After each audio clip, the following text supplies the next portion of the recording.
જય શ્રી કૃષ્ણ, જય માતાજી, જય મુગલ. હાય, કેમ છો બધા? હું છું દેસાઈ માનસિક શાસ્ત્રી અને એક નવી બાળ વાર્તા લઈને આવી ગઈ છું.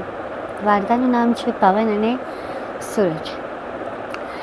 એક દિવસ પવન અને સૂરજ બે જણા ભેગા મળીને વાતો કરતા હતા. આ વાત વિવાદમાં વર્તાઈ ગઈ. બંનેને પોતપોતાના કર્મનું એટલું બધું અભિમાન કે એકબીજાને નીચે પાડવા લાગ્યા. સૂર્યએ કહ્યું કે એક મિનિટ, આજે નીચે પૃથ્વી પર એક વ્યક્તિ જે કોટ પહેરીને જાય છે ને, એનો ખાલી તો કોટ ઉતારાવીને બતાવી દે. પવનને જોશ ચડ્યો અને એણે કીધું, અરે આ તો હમણાં થઈ જશે, આમાં શું મોટું.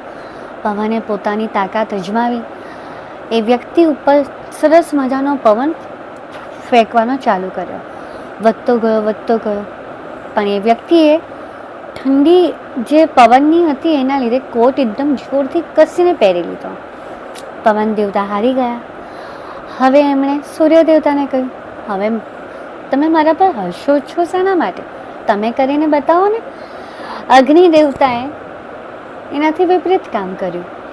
ગરમી વધારી, એટલી બધી વધારી કે ના પૂછો વાત. પેલો જે વ્યક્તિ હતો જાણે કોટ પહેરેલો હતો એ વિચારવા લાગ્યો કે સાલું આ શું થાય છે.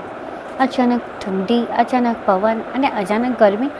કોટ કાઢીને માથે લગાવી દીધું અને ફરીથી અતિશય ગરમી એટલી બધી વધારી દીધી સૂર્ય દેવતાએ કે કોટને પણ નીચે ફેંકી દીધો અને પોતે જેટલા કપડાં પહેર્યા હતા એ બી કાઢીને મૂકી દીધા. આ વાતથી પવન દેવતાનું અભિમાન તૂટી ગયું. આ વાર્તાથી તમે શું શીખો? બસ એટલું જ કે ક્યારેય પોતાના ઉપર અભિમાન ના કરવું જોઈએ, પોતાના કાર્ય ઉપર અભિમાન ના કરવું જોઈએ, ક્યારેય બીજાને નીચો પાડવાની વૃત્તિ ન રાખવી જોઈએ. તમને મારી આ વાર્તા કેવી લાગી એ લાઈક, શેર, સબસ્ક્રાઈબ, કમેન્ટ દ્વારા મને જણાવજો. જય શ્રી કૃષ્ણ.